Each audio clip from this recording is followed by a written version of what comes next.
Vamos a emitir en directo y en grabación la primera charla de un triduo realizado en el retiro reciente de Sessing, que hemos tenido la Asociación Espíritu y Zen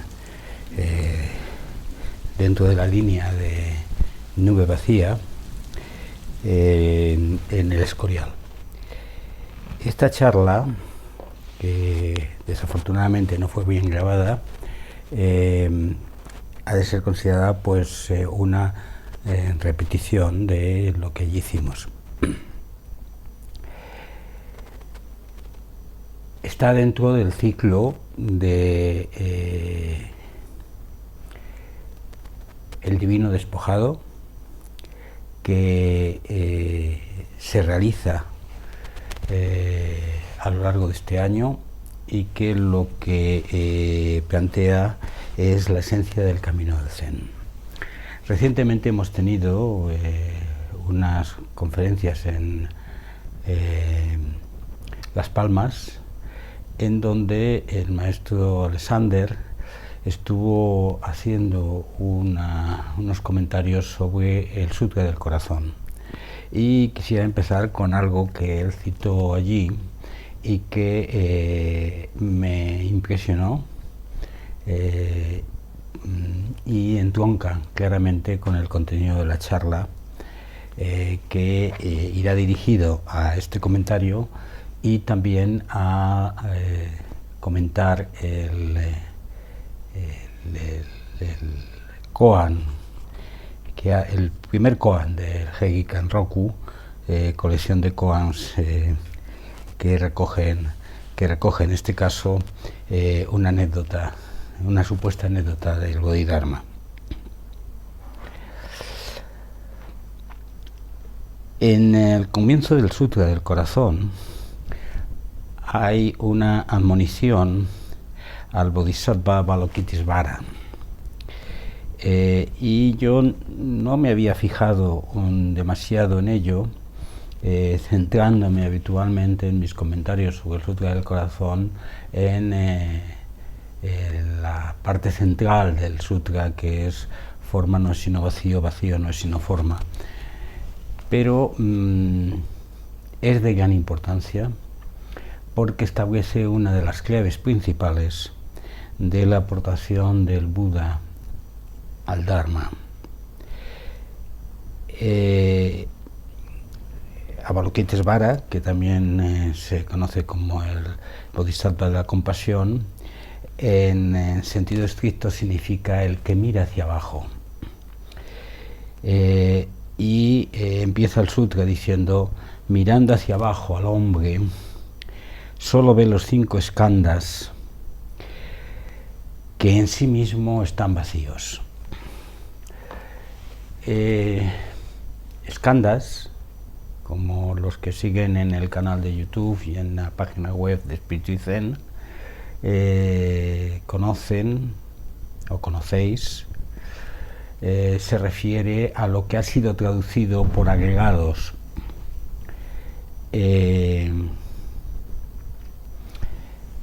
No ve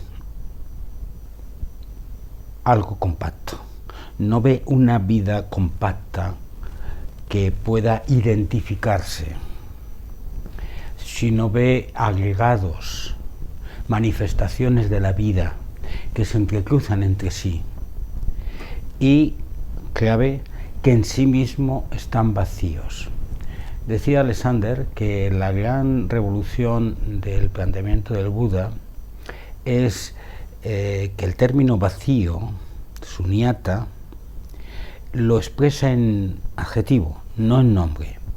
O sea, no la transición que se hizo posteriormente en esa transposición del budismo a ser una religión institucional es el cambio del adjetivo por nombre. En vez de decir vacío, es el vacío, y en ese sentido se le da una visión transpersonal, una visión de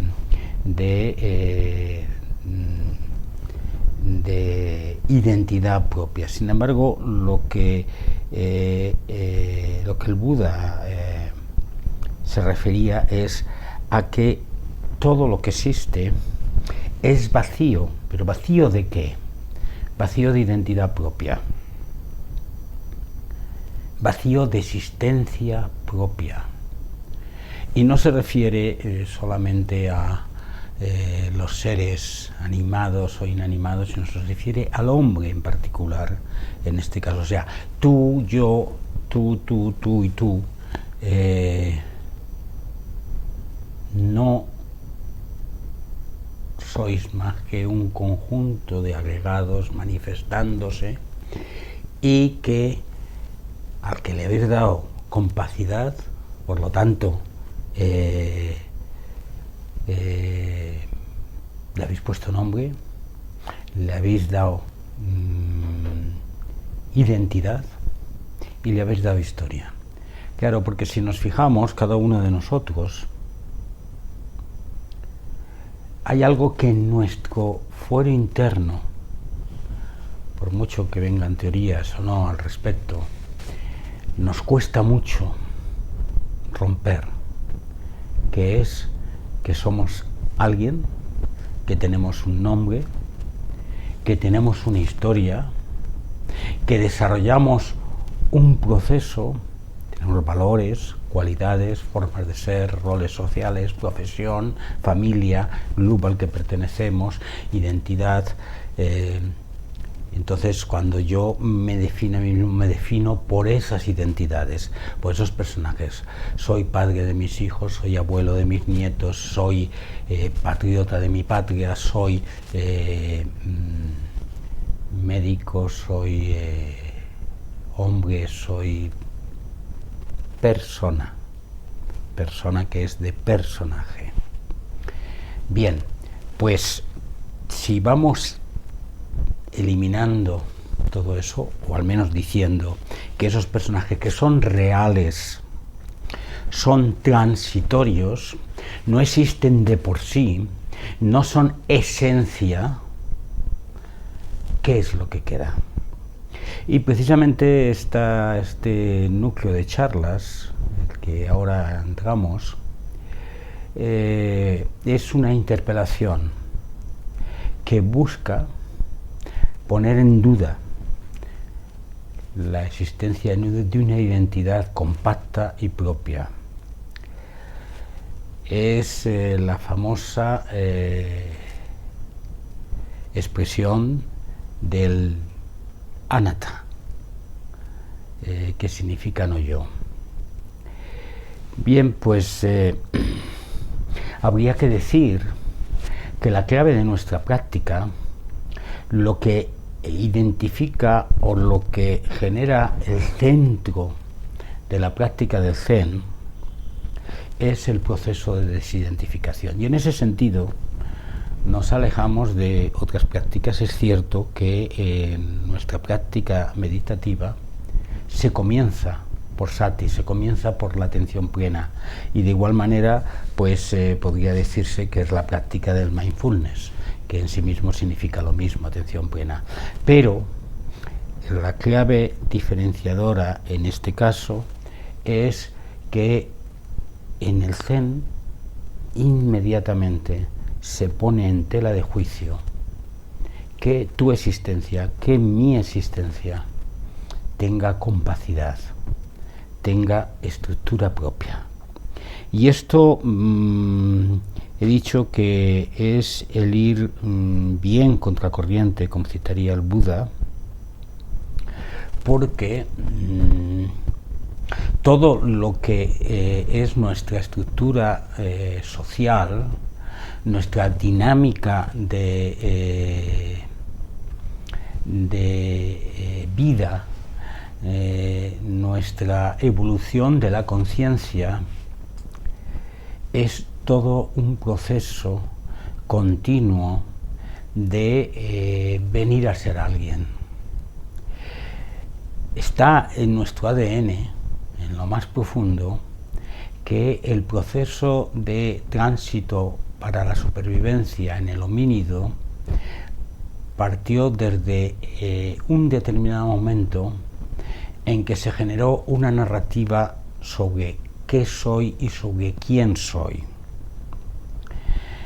Y esa narrativa fue la que permitió una estructura de racionalidad en nuestra conciencia que desarrolló el conjunto de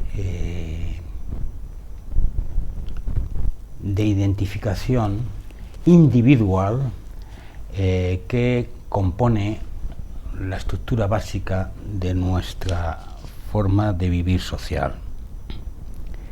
Por ello, después de tantos años en los cuales todos nosotros hemos andado en la búsqueda de una identidad, un modelo de ser humano, una forma de vivir, un esquema que está adornado de un cuerpo que cultivo, una forma de sentir y de expresarme, unas creencias, unos pensamientos, posiblemente un marco de dogma en el cual situarme, el llegar a un momento en que eso se hace crisis y que me sitúo en poner en tela de juicio esto, genera un revulsivo interior profundo. No puede esto expresarse ni comprenderse desde la perspectiva de una simple teoría que yo adquiero en este proceso de intercambiar narrativas o formas de conocimiento de una interpretación que hice en un determinado momento a pasar a otro. Esto no es más que consecuencia y fruto de la experiencia. Por eso, el que mira hacia abajo solo ve, no expresa, no establece una relación, sino que ve que solo existen agregados. Agregados son los 5 agregados que se expresan en la tradición del budismo. Esto es el cuerpo o lo material, las sensaciones, que son los frutos de los sentidos, las percepciones, que es el proceso de pensamiento, de poner concepto a una sensación o una emoción o una experiencia, las formaciones mentales que estructuran estados anímicos, formas de ser, y la conciencia. Como en otra charla vamos a entrar en ello más de lleno, no voy a detenerme más aquí. Pero lo que hacemos habitualmente es entrecruzar experiencia, sensaciones, cómo interpreto, cómo me siento o como consecuencia de ello, cómo soy, para lograr dar a todo ello un nombre y en determinado momento yo digo soy un hombre jovial y con eso intento establecer 2 mecanismos de los cuales hablaremos, que es seguridad y una elaboración mental conceptual que cierra el campo de la existencia. Bien, este es el esquema en el cual quería situar el inicio yo de la charla, porque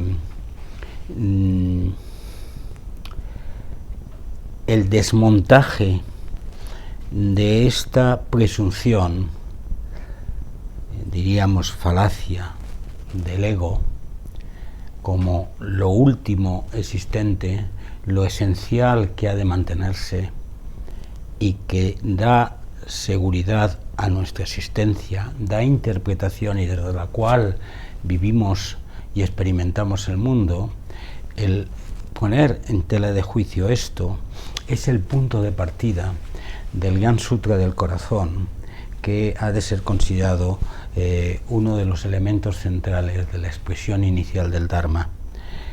Y quería empezar por ahí, para, de entrada, decir, estamos en pérdida.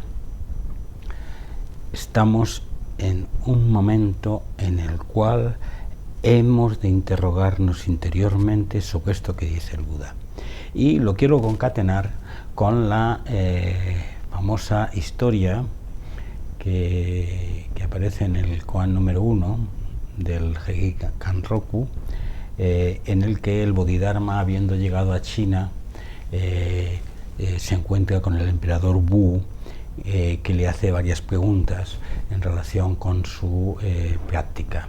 Hay que decir de entrada que los textos que recogen los sutras y también, por supuesto, los que recogen estos dichos, se editaron, se realizaron cientos de años después de que aparentemente sucedieran. Por lo tanto, es más importante en este caso el contenido que la historicidad. Y en ese sentido, como ocurre con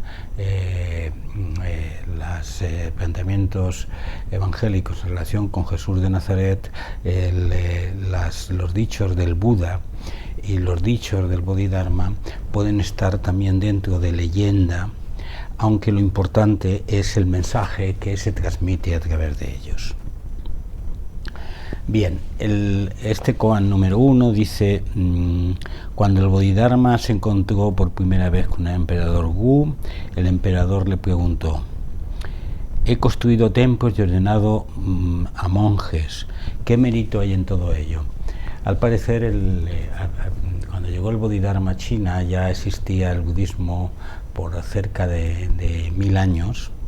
Estamos hablando de entre el siglo IV, siglo VI de la era común, y se había desarrollado un proceso inicial de integración del budismo y el taoísmo, de tal manera que el emperador era un príncipe devoto que dedicaba parte de su riqueza y de su tiempo a buenas obras.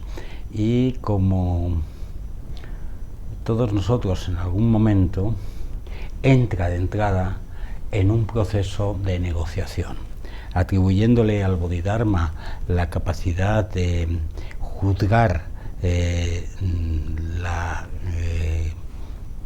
avances o no avances de su desarrollo espiritual. Le plantea, bueno, yo he hecho todo esto, ¿qué recibiré a cambio? Esto forma parte de la estructura universal de las religiones, que es una dinámica de buenas obras y de premio-castigo, una metafísica de la salvación del ser humano sometido a un mundo de sufrimiento, y en el que a través de las buenas obras, en el caso del budismo,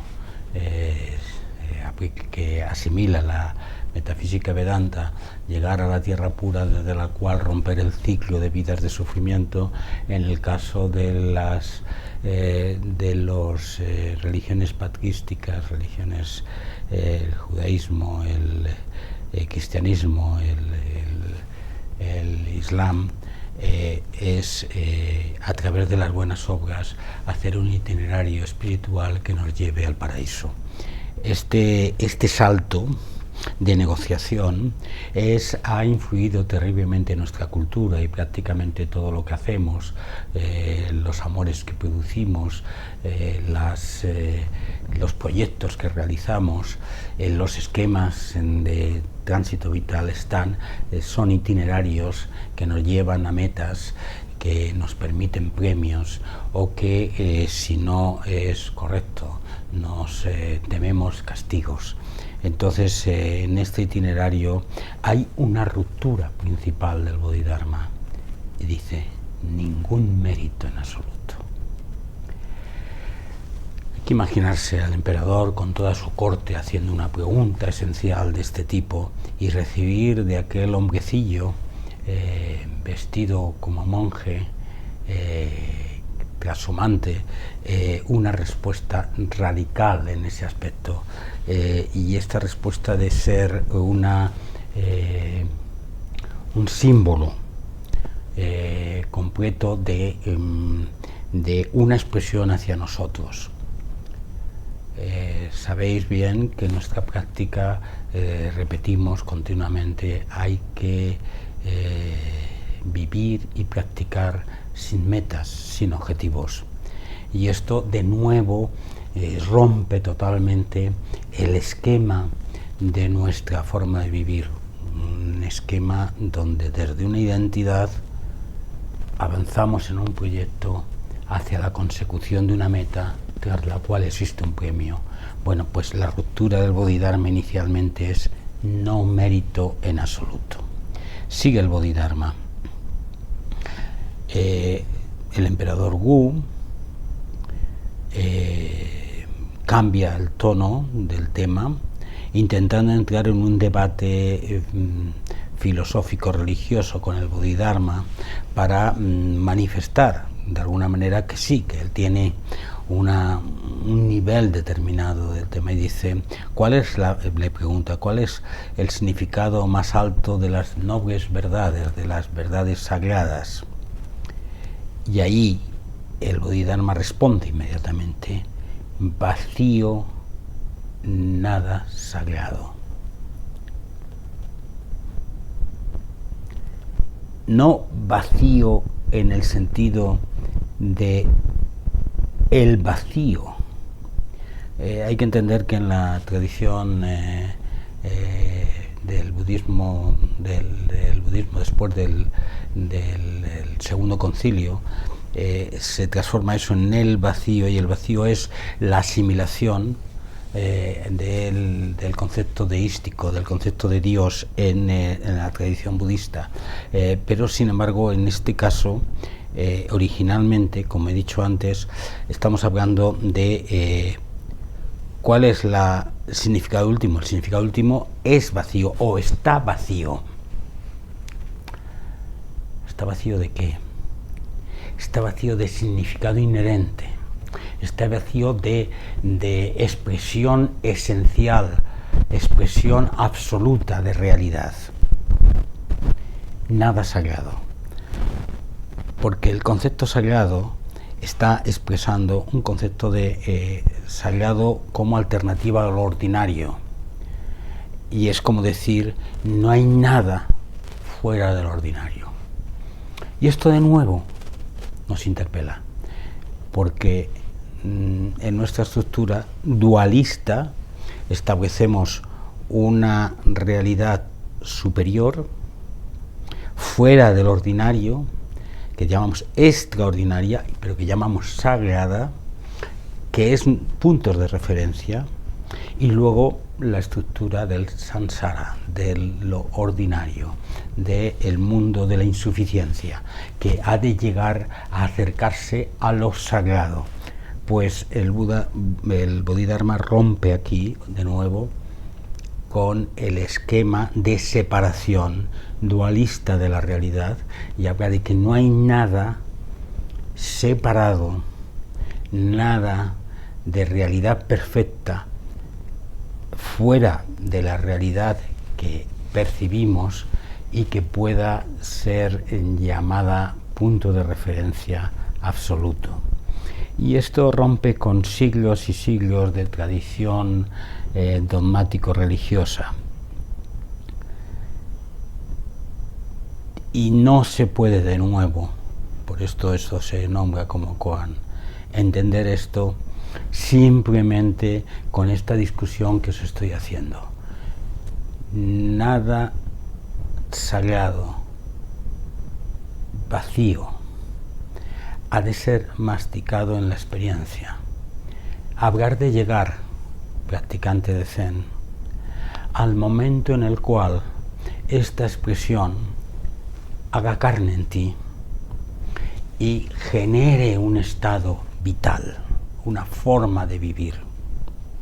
Pero continuamente, y esto es lo importante ahora, esto pone en tela de juicio, dificulta el que puedas mantener el estereotipo que has ido creando para conformar tu propia humanidad, estereotipo que ahora has de romper para volver a casa. El emperador Wu, posiblemente ya bastante disgustado o contrariado, no puede impedir lanzar la expresión: ¿quién es el que está enfrente de mí entonces? Así como diciendo, ¿quién eres tú para expresarte en estos términos? ¿Cuál es la autoridad que te identifica? Así como esperando que el Bodhidharma expresara, bueno, pues que es también príncipe procedente de la India, o gran sabio evolucionado, o persona cercana, transmisor del Dharma, etcétera, alguno de los títulos que posteriormente le han puesto.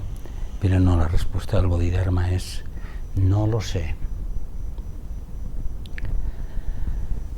Si el Bodhidharma, como respuesta a esto, hubiese dado un nombre, hubiese dado creo que, estaría entrando en el campo de la definición, de la identificación. Pero su no lo sé no significa también soy ignorante. No, significa que la experiencia de transformación espiritual en la cual el Bodhidharma es situado, la respuesta adecuada es ese no lo sé. Y ese no lo sé es un eco, es un sonido desde la garganta del Bodhidharma que nos ha de perseguir a lo largo de nuestra vida cada vez que hagamos un esfuerzo de identificación. No lo sé.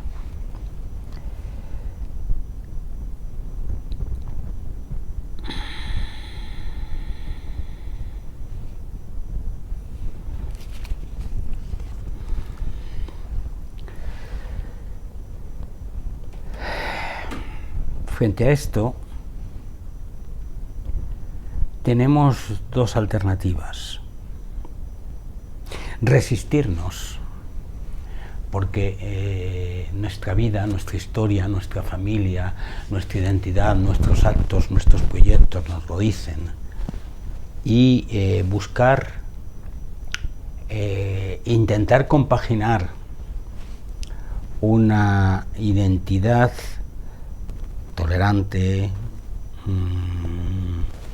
en evolución, que acepta cambios. Si queréis, no estamos hablando de esquemas cerrados y dormidos, sino o muertos, sino ese planteamiento en el cual mantenemos un nombre, haciendo que nuestra meditación, nuestra práctica sea centrarnos en ese nombre, sea prestar atención a la existencia y sacar de ella la esencia, y en ese sentido la práctica de la atención plena nos llevaría en ese sentido, pero poniendo una barrera en aquello que desestabiliza nuestro personaje. Por lo tanto, mantener el yo y el tú, con independencia del esfuerzo de que este yo se acerque al tú, mantener un esquema dualista de relación afectiva, amorosa, etcétera, Establecer, por tanto, un itinerario vital con metas y mantener la posibilidad de creencia en un ser superior diferente a mí, que soy criatura, y que me llama y al cual me acerco. Puedo sentirme hijo de ese ser superior, pero no hijo unigénito, sino hijo por adopción, en un proceso en el cual, debido a mi esfuerzo de depuración, alcanzaré una cercanía con ese ser superior. Esa es una alternativa. Y es la alternativa clásica que nos ofrecen las iglesias, es la alternativa clásica que nos ofrecen las ideologías y las religiones. El pertenecer a un grupo, tener acogida en un hogar ideológico, tener acogida en un hogar religioso, desde el cual establecer un marco de seguridad en la comprensión del mundo, en la narración que hacemos. Citaba en este punto que, curiosamente, lo decía en relación con la lectura de un libro que estoy haciendo ahora, que se llama Homo Deus, de Yuval Noah, que cita una experiencia en relación con cómo nuestro cerebro establece este proceso de separación y de dicotomía, y por eso decía antes que está vinculado a nuestro ADN y a nuestra dinámica de supervivencia. Nuestro cerebro izquierdo realiza una narración de nuestra experiencia. Se conoce un poco esto por experiencias en las cuales hay personas con separación de los canales de comunicación entre cerebro derecho e izquierdo, y mostrando imágenes diferentes en el lado derecho y en el lado izquierdo, y entonces es el cerebro izquierdo el que realiza la narración en función de lo que ve en el lado derecho. Por ejemplo, si aquí ve un paisaje nevado y aquí ve una pala en un jardín, pues el planteamiento de la narración es he visto una pala para recoger la nieve.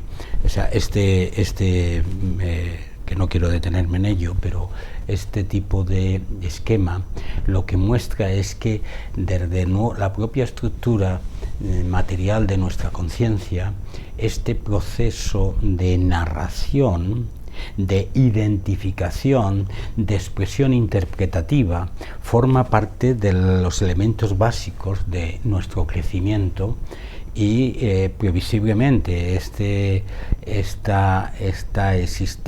tema puede ser específico del homínido, dar el salto a través de esa narración y de esa interpretación, a adquirir la propia creencia, y a través de la propia creencia la propia identidad.